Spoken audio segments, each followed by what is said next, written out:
All right, we're up here, so you can start sharing it now. Okay. So we're on extra points, is that right? Yep, all three. Exciting stuff.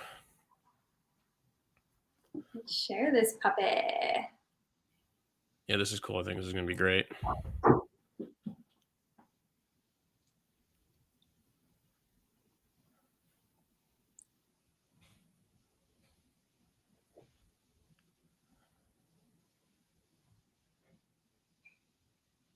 All right, I think the tweet's up, right? Yeah, it's up. Yep. Okay, cool. All right, awesome. You ready? Yep, we're good to go. Right.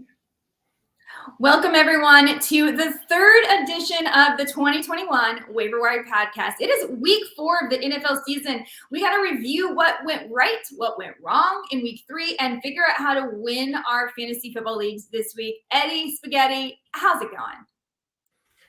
Things are good in a sense, in a fantasy sense. Things are not so great in an NFL football team that I root for sense. But what makes it really good is that now with my team being 0-3, I no longer have to watch the New York Football Giants. I could, cancel my NFL Sunday ticket and I could focus on one thing that truly matters, which is my fantasy football team. So I'm full red zone the rest of the NFL season. I'm just focused on my team, and my favorite team now are the guys that are on my roster. So that's what I'm rooting for. So 3-0, Giants are 0-3. So there's a silver lining to this NFL season for me. So do you have any Alvin Kamara? Because I think he looks like he might be in a good spot this Sunday. I mean, not to rub it in.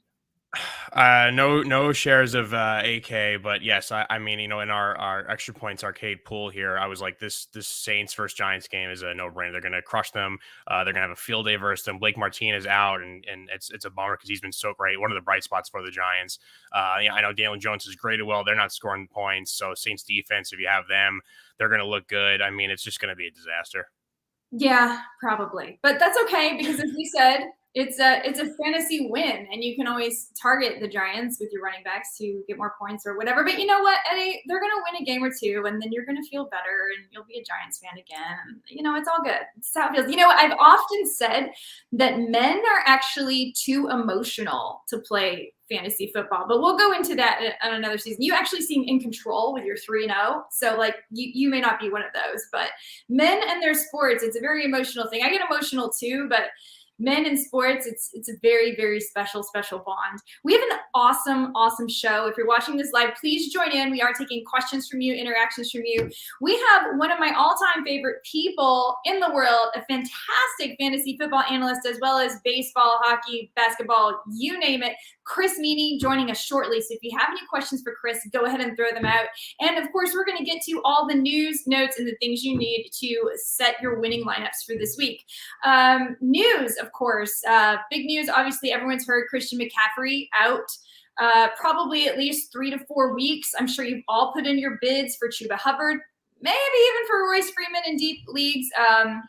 So that, of course, is news. James White is out. Maybe you want to look at Brandon Bolden. I don't know. A.J. Brown out for a few weeks, and here's the big news of the day. Julio Jones did not practice today. So I got to ask you, do you trust these NFL coaches at all? Because Vrabel was asked about this a few days ago. He's like, no, we were just kind of, managing his workload. And liar!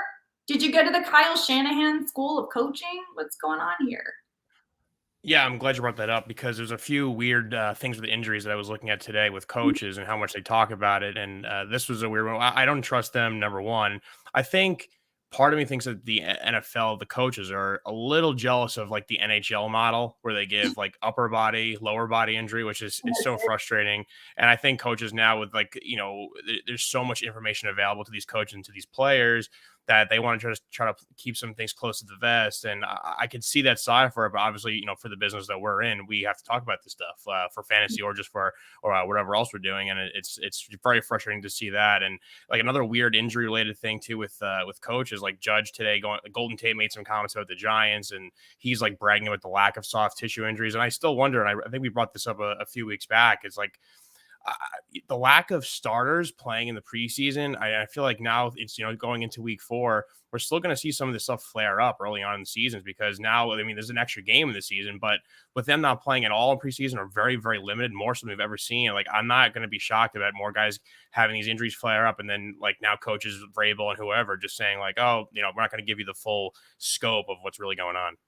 Yeah, I mean, there's a lot of something hinky going on for sure. I think also, though, they actually hate your fantasy football lineups, because you have like Kyle Shanahan, you have this, Michael Vrabel thing, whatever.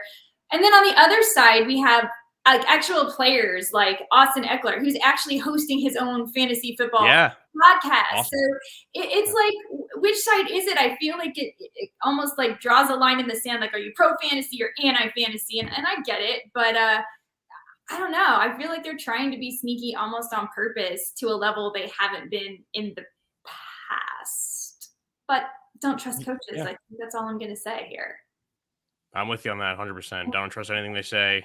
It makes it way harder for us. We don't need any more disadvantages in fantasy football, but it looks like we're getting a new one in the 2021 season here. Yeah, and due to that injury, because we do know that A.J. Brown will probably be out a few weeks, perhaps Julio Jones as well. What's interesting to me is it looks like, actually, and this sounds crazy, Derrick Henry is becoming more and more valuable in PPR leagues. He is having the receiving season of his career, and I'm here for it. I have him. I love Derrick Henry. And the other person you may want to look at on the waiver wire is Nick Westbrook-Akine, who saw a lot of workload in the absence of A.J. Brown and Julio Jones last week. So he could get more targets this week in this matchup. Another piece of injury news that came out today, there will be no T. Higgins in a Thursday night football. So Jamar Chase, still plus money for an anytime touchdown prop across a lot of books. If you have the time, go ahead, lock that in right now, because Jamar Chase, absolutely on fire. 4 touchdowns across his first 3 NFL games.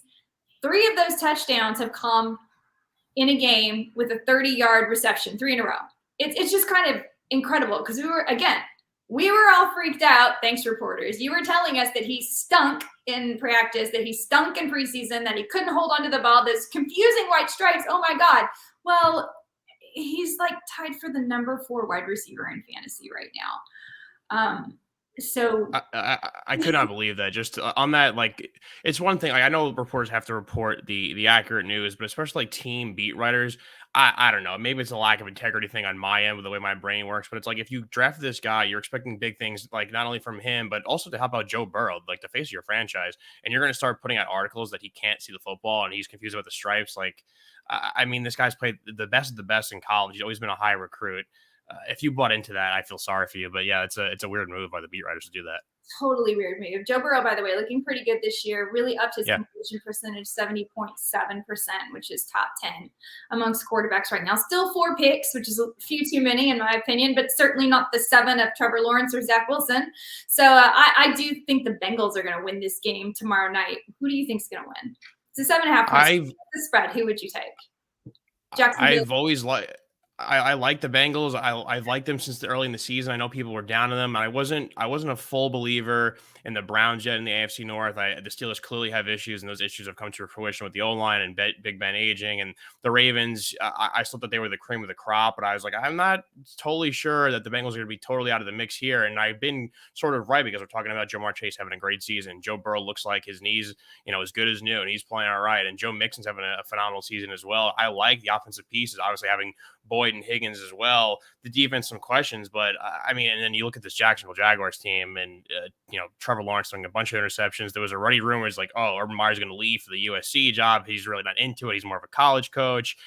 No Travis Etienne, who they drafted, and they don't seem to want to commit to James Robinson, who was A+ last year, and it's just a weird year for them. And they're a few years away from mattering, but I think maybe this Bengals team is more ready now than people thought, and I like this Bengals team a lot to win this game tomorrow. Yeah, I think they win. I think they cover the spread, no problem, 7.5. Jacksonville is allowing the league high catch rate to opposing wide receivers and like the 4th most yards through the air. I think the receivers are going to be, Tyler Boyd, Jamar Chase, and definitely Joe Mixon are going to find the end. I think it's actually going to hit the over 46. I think it's going to be sloppy defense. I mean, we'll see. But you know what? If you like to bet on games, you can play with Eddie and I and Cousin Sal and Dave Damashek and Harry. All your favorites at Extra Points Pod. Go over to extrapoints.com/arcade. We have a pick'em contest for every Sunday. We do keep track, and there are winners. And who doesn't love to win? How are we doing with our winners? Who won last week, Eddie?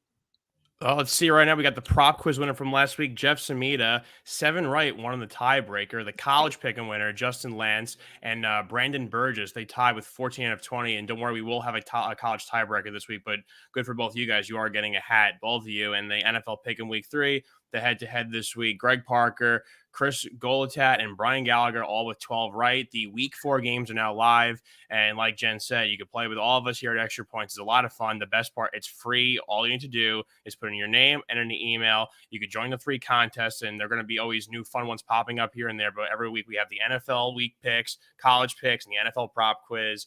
And it's so fun. You're going to get a hat, the Extra Points hat. It's comfortable. It's stylish. You're going to love it. And so it's a great job by those folks who created the Extra Points arcade. So extrapoints.com/arcade. There you go, Jen. Jen has the EP hat. You're going to get a gold one. You're basically in the Hall of Fame if you get that hat. So it's awesome. It's totally like hardware, total hardware. So you definitely want that. And who wouldn't, you know? And by the way, if you're not following Extra Points, I mean, like, I feel like this just turned into a giant commercial, but it needs to be because everybody needs to be following Extra Points on Twitter, on YouTube. That's really important because all our videos go there, including a DFS video that I put out every weekend to help you get ready for your DFS lineup. So be sure you hit follow on Extra Points Pod on Twitter and find us over on YouTube as well. Okay, back to the news. Richard Sherman is going to Tampa Bay.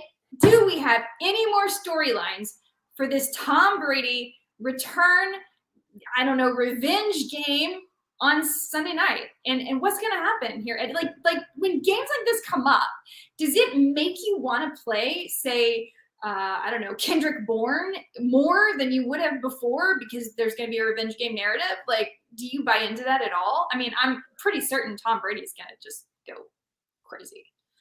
I think Tom Brady is absolutely going to go crazy. And from listening to our pal Martin Weiss, who was at the game, the Rams-Buccaneers game, and he was down somehow. I don't know how Martin scored these tickets, but good for him. He was behind the Bucs bench, and he was telling the story actually on today's Extra Points, which you can go listen to.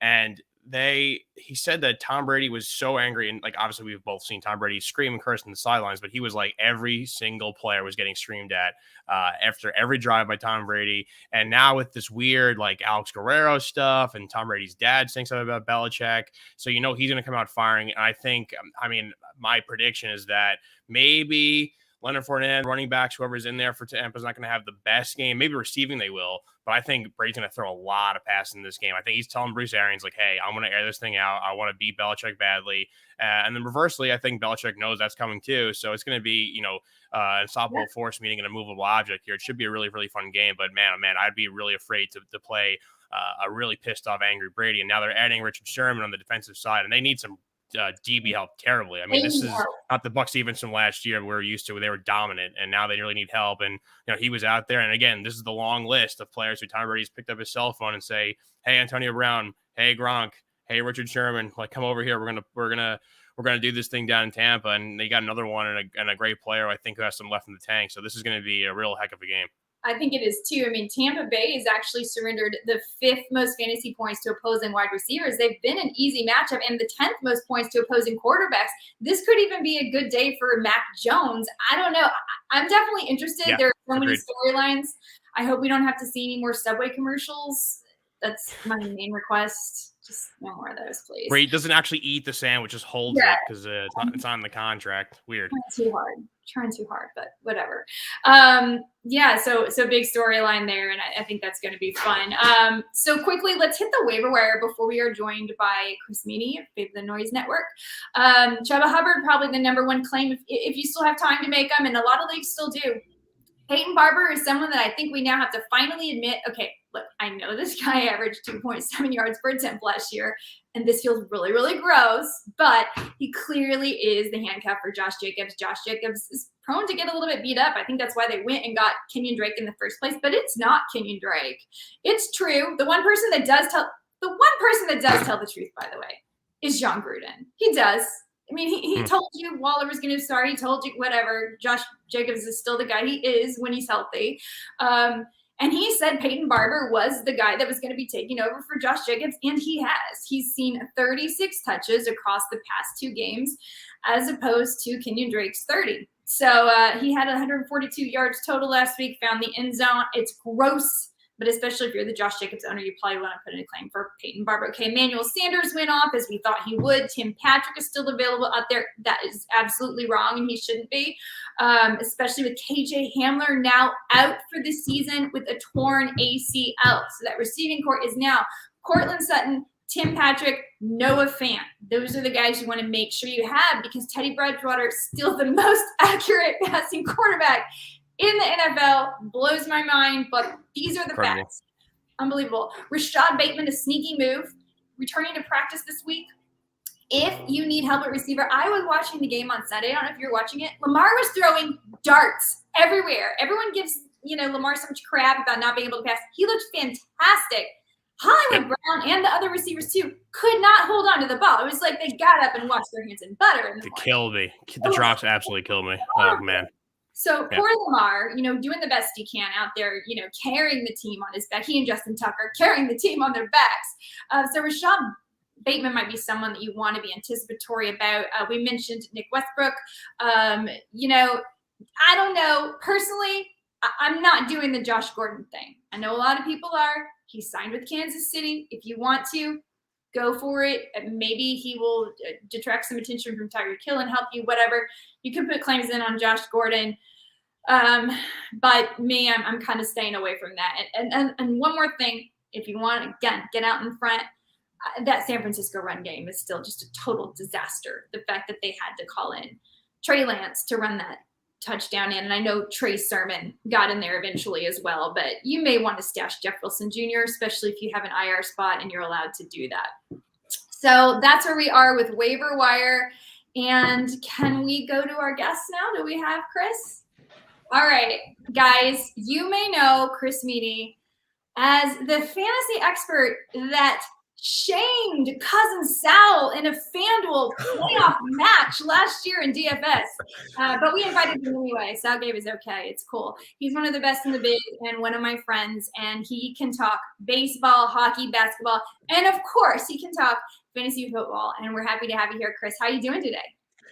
I'm doing great. I totally forgot about that, actually, Cousin Sal. I remember doing that video and talking to Jerry about that after, and I would do anything, of course, for either of you guys, and just happy to be here on this show. So thanks for taking the time to invite me. Appreciate it. Yeah, I want to talk a little bit to you, Chris, because earlier in the year, you had me on your show, Mean Streets, over at FTN Network. You guys give Chris and FTN Network a follow.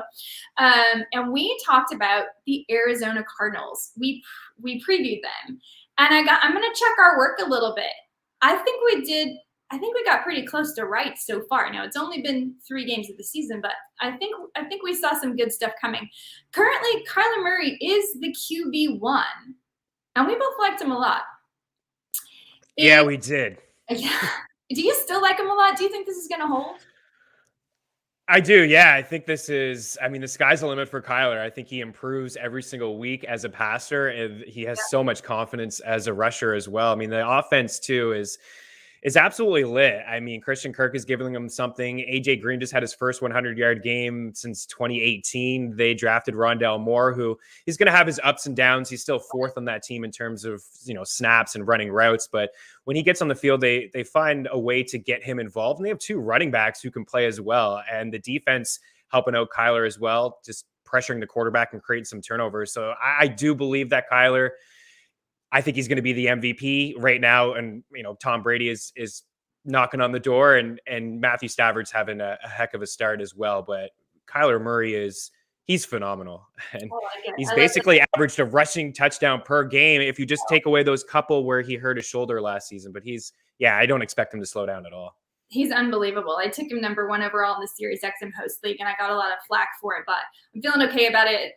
3 weeks in, we'll see how I feel 6 weeks in. Eddie, now since you are a 3-0 team, how many Arizona Cardinals do you have? Fess up. Well, I'm glad you brought that up because I am not starting an Arizona Cardinal player, but I do have Jim Connor on the bench. And the question I had was, is he someone that you could potentially play matchup based, or do you think he's just strictly touchdown dependent? That's a good question. I think he kind of is touchdown dependent. Jen, what you and I talked about was this backfield of Chase Edmonds and James Conner, and which would be the guy. And what I've noticed so far is that Connor, he just picked up his first target. He only has 1 target he can catch. He's shown before that he could catch out of the backfield. But Eddie, to your point, last week was great. He found the end zone a couple times, but before that, he wasn't really targeted at all.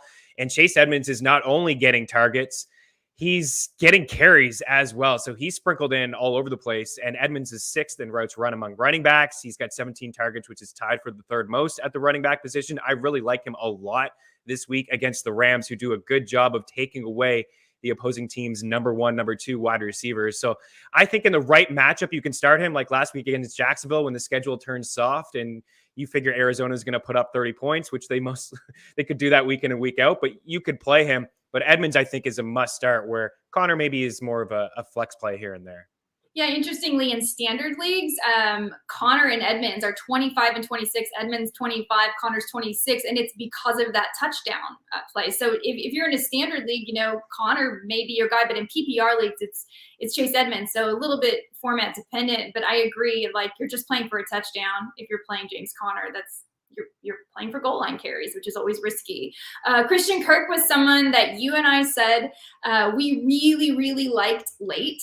And we actually even kind of liked him more. We liked him more than AJ Green, even though AJ Green is playing more snaps right now. Christian Kirk actually currently the number 15 wide receiver in PPR leagues. How much Christian Kirk do you guys have? I have a little bit. Yeah, he was so cheap. I have a soft spot for Kirk. Last year, I just have a soft spot for Kyler, and I think you do too. That's why we talked about Arizona on Mean Streets, like how good Kyler is. There's going to be some boom or bust in a lot of these guys' games, and we just saw DeAndre Hopkins. I know he wasn't 100%, but he didn't have the best game. But for Christian Kirk, I just want to put him in my lineup as a flex week in and week out, knowing that, yeah, he could give me a couple of points, but the ceiling is so high inside this offense. I like him a lot more than AJ as well.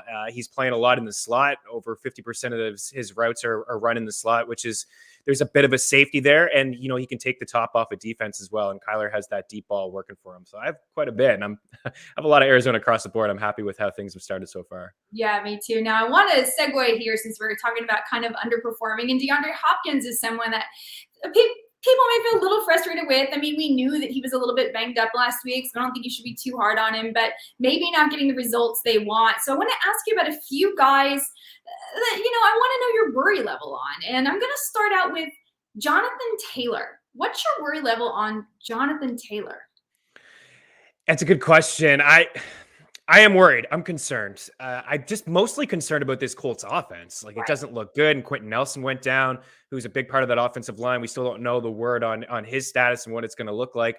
But they're at least getting inside the red zone, but they're struggling. Jonathan Taylor is among the leaders in red zone rushing attempts, carries inside the 5, but yet he doesn't have a touchdown. You can go down the list and name off 10 running backs who have carries inside the 5 and inside the 10 who have found the end zone, and he's yet to find it. But he was a slow starter last year as a rookie. The entire offense was, Carson Wentz. There's a lot of questions when it comes to Carson Wentz. He's not 100% healthy. I believe that Frank Reich could get him right. Frank Reich believes that he could get him right, or else they wouldn't have sent a first-round pick to get him. And Wentz missed a lot of time with this offense in the preseason. The matchups ahead, Jen, are really nice. He was a great buy low last year, too, because of those matchups that he had. He took advantage of it. This week, you're about to say, I think, Miami. But after that, there's a lot of soft ones coming up as well. I'm into buying Jonathan Taylor, but I won't lie. I am concerned about the entire offense. They need to start pushing the ball down the field so that teams aren't stacking against them. And also, Nyheim Hines is not going to go away. He's a great pass catcher. He's going to be involved. Yeah. I got a few more. And Eddie, jump in here with the guys that you want to ask about too. I want to ask how you're feeling about, let's go to Robert Woods. So a lot of concern about Robert Woods. People worried that Cooper Kupp is taking all the attention. What's your concern level on Bobby Trees?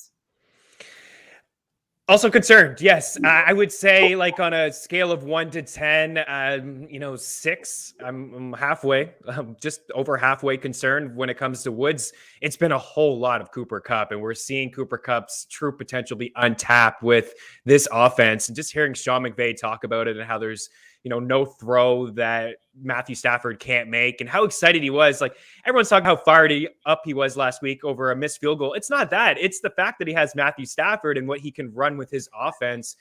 Last year there were only 2 games out of his 18, including the playoffs, where he was held under 4 catches, and we've already seen that twice so far. He's never been a high ceiling guy. He's come with a solid floor.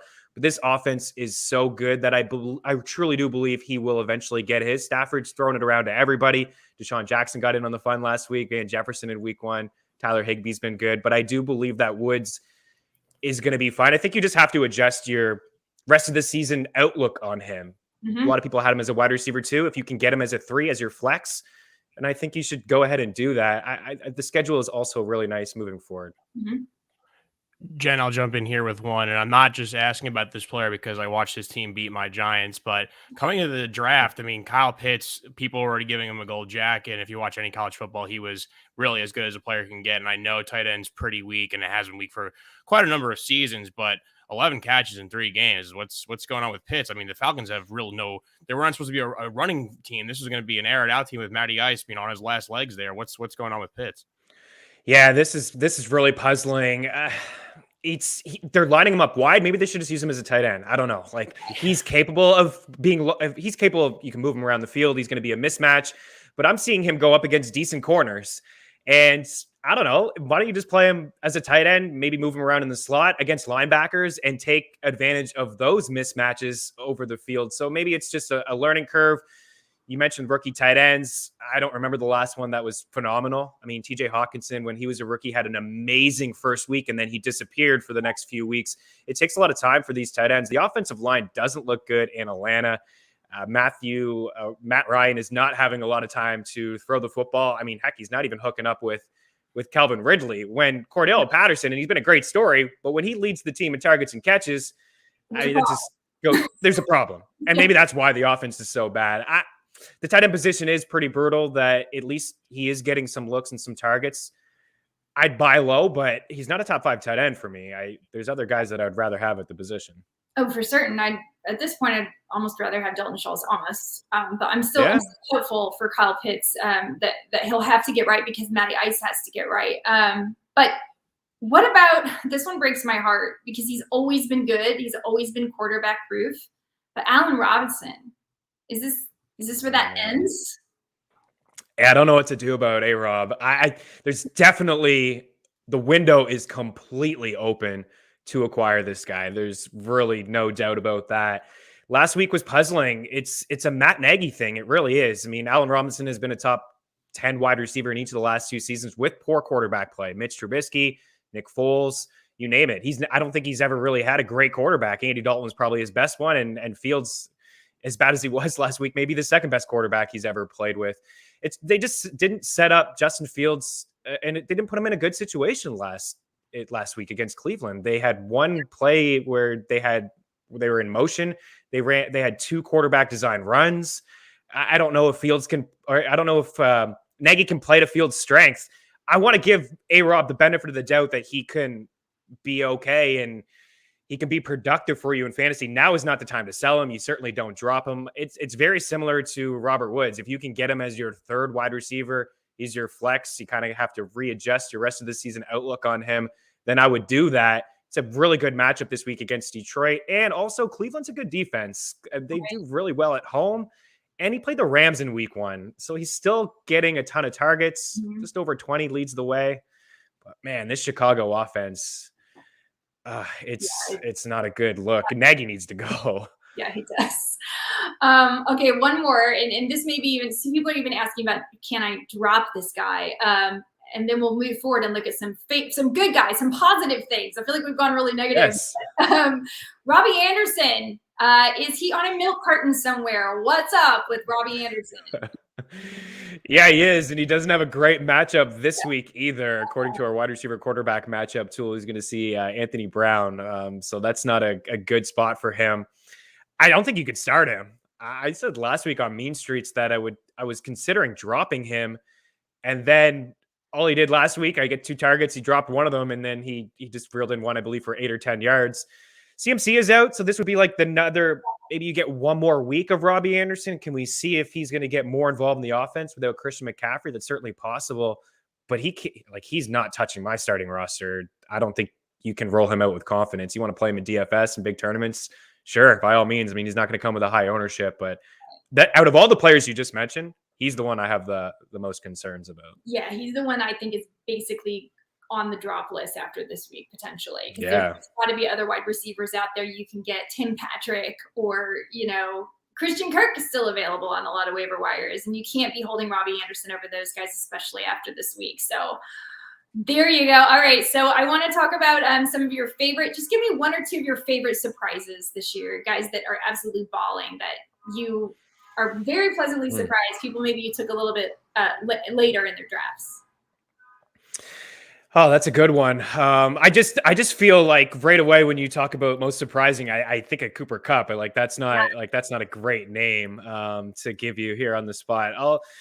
Mike Williams. Can we talk about Mike Williams? That's a guy who. That's the one that's in my head. So there we go. We're on the same wavelength here. I mean, he was going roughly wide receiver 40, 42. The Chargers are super impressive. He's wide receiver this season right now, and I wouldn't sell him. I'd just ride this out. So people are talking about selling him high. So I'm getting this question already. Sell Mike Williams high? No way. The X receiver in that system is meant to ball out, and he is, and it looks good. So unless he gets injured, I don't really see this stopping. Justin Herbert is on fire, and Allen and Williams are both going to eat, in my opinion. I'm not selling. Yeah. Brandon Staley, I mean, he made you scratch your head last week with some of the play calling towards the end of the game, but also at the same time, I think of him and what they did at the end when they went for it instead of running the clock and kicking the field goal and giving the ball back to Mahomes was they saw 1-on-1 and Mike Williams there and they just threw it up. It reminded me a whole lot of Dez with Romo back in the day when they saw 1-on-1, just throw the fade and then he's going to bring it down. And Williams got a touchdown in every game so far.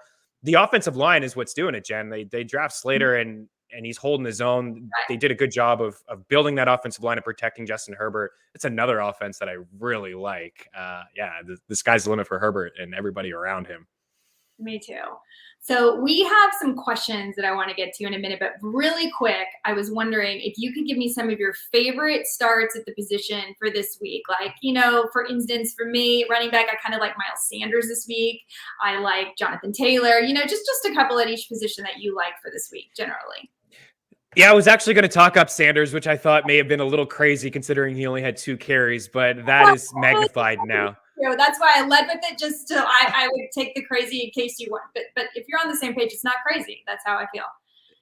It's both. I mean, I know we're talking backs, but Devontae Smith and Miles Sanders, dud games last week, and they only ran the ball twice with him, which is so confusing. I really like him as a running back. A couple years ago as a rookie, he was one of 4 running backs to have 50 catches, 500 receiving yards, 800 rushing yards, 4.6 yards per attempt. And you're thinking that he would be maybe an elite running back in fantasy.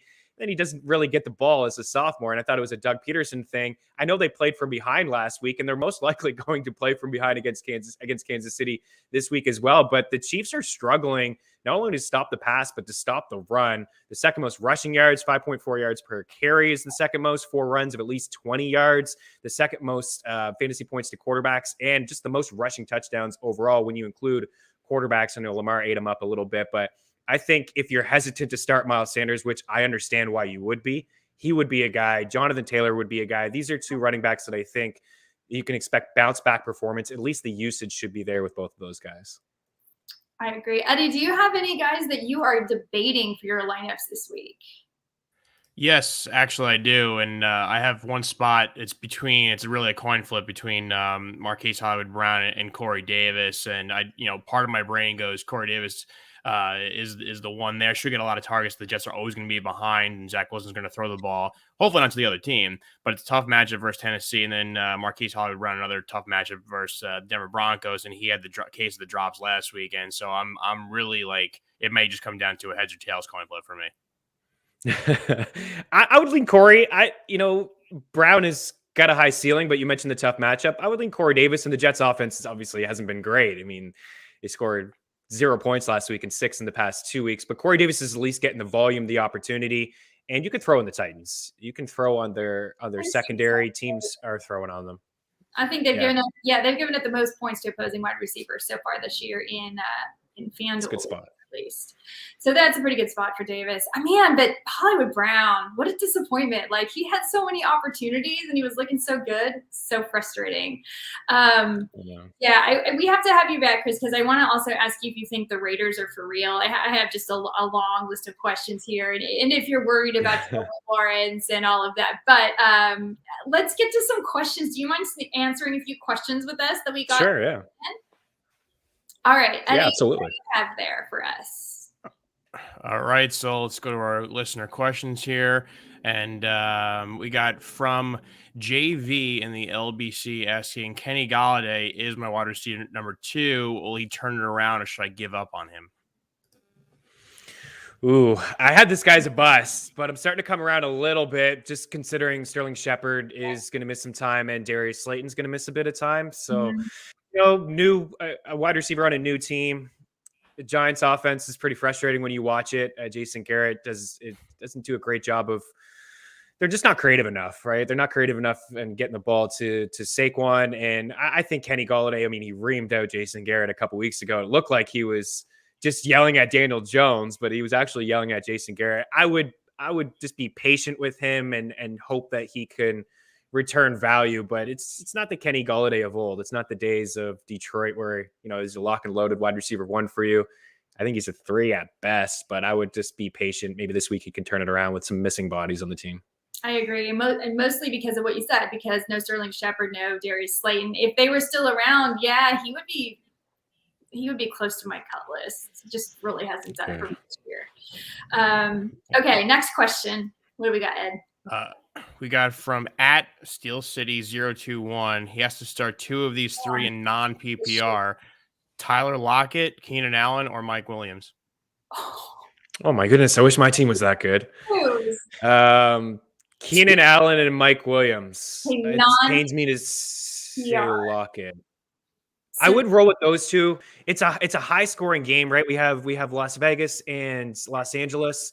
Right. I think the total I got written down here, it's like, 50. Yeah, there's a lot of points. How could you sit Williams? You can't. Of course, Seattle's also at 52. This is just a horrible thing, but you can't sit Williams. He's a touchdown machine. You can't sit Allen. And Lockett, though he has been phenomenal, he has been known to have either a 2-touchdown game or a 0-touchdown game. So, I think I'd play both the Chargers wide receivers as well.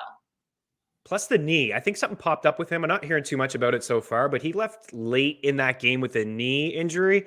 And I do believe he came back in the final snap or 2, but he may not be 100%. That's something to keep in mind. Okay, we definitely need to keep in mind. Because he's in my Scott Fish. Right. Let's do a trade offer here. Ooh, okay. We have a listener question. He's been offered Tom Brady, Kareem Hunt, and Mike Williams for Aaron Jones. He already has his Derrick Henry, and he has Jalen Hurts at quarterback, A-Rob, Sutton, Claypool. Basically, the trade is, would you trade away those 3 players for Aaron Jones? Yeah, 100%. Absolutely. You're getting 3 pieces. You're getting a top quarterback in Brady, and the Bucs are throwing. Like, they're among the leaders in pass percentage. They're not really trying to run the football at all. You get Tom in the revenge spot this week to break the all-time passing record. But you get Hunt, who, he just had an RB1 week. He has that ability. It's not going to happen every single time, but he's a guy that finishes a top 10 running back last year. And Nick Chubb also, and in terms of points per game, like both of these guys, they can coincide, right? You're seeing committees across the league, and nobody runs the football really better than Cleveland. Maybe Baltimore, but Cleveland. You're getting 3 solid pieces there. Ed Williams, so I would do that. Yeah, I think I wrote this.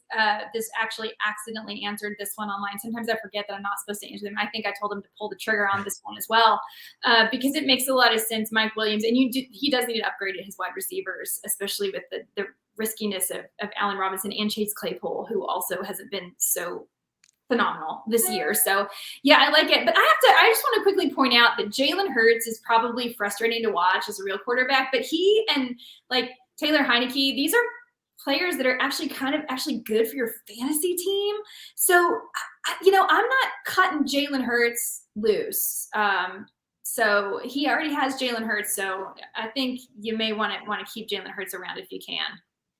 Oh yeah, flip Brady. Just turn around and flip Brady then to a quarterback, in somebody who needs a quarterback. I agree with you. Jalen Hurts, I mean, he didn't have a great game Monday night. Yeah, but he still put up fantasy points. It's either been 300 passing yards or 50 rushing yards, which is phenomenal to think about. And he's started 7 games. Yeah, he's great from a fantasy standpoint. He's fine. Yeah, he's totally fine from fantasy. All right, let's do a quarterback question here. We have a listener asking us to pick 2 of these 3 QBs: Matty Ice, Daniel Jones, or Jameis Winston. Which 2? That's not great. Yeah, Matty Ice, Jones, or what was the last one? Jameis. Winston. Yeah, I think I would go with Daniel Jones and get a little bit of rushing upside. It's Jones or Matt Ryan for me. I can't start Jameis right now. They're running the football more than any team in the NFL. There's no air yards. It's not the old Jameis. It's not the old Jameis where he's airing it out. They're playing at a very, very slow pace, and it's been a lot of Alvin Kamara just getting touches in that offense. So I don't know, Jen. What do you think? Tiebreaker there. I think I'd lean with Jones. But he said pick 2, so I'm actually going to pick Jones and Ice, the same thing, just because I think both of them have the possibility to have big games. Because you're right, Jameis Winston. And you know what? And to his credit, he's not throwing a lot of picks anymore in this system, in the Sean Payton system. It's not as, like he's not like a solo cowboy out there just flinging the ball around like he was, in Tampa Bay, which Tom Brady can get away with more, but that didn't work for Jameis Winston. But that really puts a serious cap on his fantasy upside. So, yeah, I don't think you need to keep Jameis Winston around. I don't think he's going to win you any fantasy football leagues. Peyton won't let him throw the ball. He doesn't want him to turn it over. He won't let him throw the football. Right, but that's terrible for Alvin Kamara, so I didn't say that. Take it back. Don't do that. Stick with Jameis. We have a D special teams question here. Listeners asking which of these 3 for this week and for the rest of the season between the Carolina Panthers, the Colts, and the Cleveland Browns. Ooh. Carolina's been really impressive. They're going to get a true test this week against Dallas, because Dallas has also been really impressive. Heading into last week, Carolina was, and they still are, according to Football Outsiders, DVOA, number 1 against the run, number 1 against the pass, number 1 defense in third down, double-digit sacks, lead the league in quarterback hits. Like, they have been super impressive. A couple years ago, all they did was draft defensive players. I think my answer may be them for the rest of the year. For this week, my answer is right there too, but I'm going Colts this week, but Panthers for the rest of the season. I don't know if I'm allowed to answer that way. You are, of course. You kidding me? I know. Stamp of approval. I agree with you. Yeah. This is tough. Listeners drafted Christian McCaffrey and Gus Edwards as a running back 1 and 2. Now, what do I do at running back? They're asking, is it Bernard, McKissick, Coleman, Hubbard, or is there someone else in mind that they should go after? Okay, so they drafted Gus Edwards and CMC, and who are they giving us as options? It looks like the availability is Chuba Hubbard, Gio Bernard, McKissick, and Coleman. Or is there someone else out of that group they should look at? I think number 1, you got to go pick up Chuba. You have to, yeah. You got to roll with him. And good probably Canadian boy McKissick out of that list, because I actually, Antonio Gibson is not touching the ball on 3rd and long. I mean, I know he had that one dramatic touchdown pass last week, but he's really underperforming. And I think McKissick is the guy they're going to run out there in the 2-minute drill, and therefore you could get some points that way. Also, they need receivers. Heineke needs receivers. So, I just think that that McKissick's the one, but maybe, and I know this sounds horrible, if you have room to also pick up, this is so gross, Peyton Barber. No, I get it. This person's in a pinch, right? Yeah. CMC is not on the IR, so maybe he'll come back in a couple weeks. But also, I don't believe they put him on the IR last year either. They kind of just toyed around with him, and he was just hanging around. Yeah. Peyton in a pinch. You play him this week. And Josh Jacobs dealing with a lot, but Chuba certainly needs to be rostered. He could give you 4 or 5 grabs a game and maybe get 10 carries. I like the J.D. McKissick call, too. He caught 80 balls last year. He's playing third down. He's getting some 2-minute drills. He had a red zone carry that he took from Gibson, in which he converted for a touchdown. He can help you out. Cordero Patterson might be there, too, if you want to check, if possible. He's someone. But what's your opinion on Mike Davis, by the way? Like, I mean, people drafted him, so I stayed away. I don't have a single bit of Mike Davis because I felt it was a trap. But what do people do with Mike Davis at this point? I don't know. I guess you just continue to roll him out. I mean, we talked about the offensive line is not great. You just hope that he continues to get a few targets in the passing game. But yeah, him and Cordell are kind of splitting a little bit. Cordell's getting some rushing attempts. I do believe that Davis is the red zone back, but they're not in there too often. Right. I think you just roll him out. At best case, he's like a flex guy for you, a little bit higher of a ceiling in a full point league. Do we have any more? All right, two more quick ones for you guys. Yeah, we'll start with this running back one here. Should I believe all the Royce Freeman hype? Is there Royce Freeman hype? I was just going to ask that. Royce Freeman. I don't know. If you can't get Chuba Hubbard and you're in a super deep league and you want to believe what Matt Rule said, and we talked about this earlier in the pod, Eddie, I'm not sure we should trust what coaches say. If you want to believe he's the veteran presence and you're in a bind, sure, take Royce Freeman. But if there's hype, change the station. I will say I do have a couple shares for cheap. Just because of what you said. If you couldn't get Chuba, why not? Chuba's a rookie. He could struggle as a pass blocker. It's possible. Maybe this time next week we're talking about Royce having a larger role. Yeah, I do have one share. I will admit that in a league where I couldn't get Chuba and I have Christian McCaffrey. All right, and we'll round it out with a wide receiver question here. Would you drop either Christian Kirk or Tim Patrick to pick up Rashad Bateman? Jen, that's probably a tough one for you. You like both of those guys. I love both those guys. I probably would not. But if you were going to drop one, I would drop Tim Patrick. Yeah, I agree. I would hold on to both. They got to ease Bateman back in. Could suffer a setback.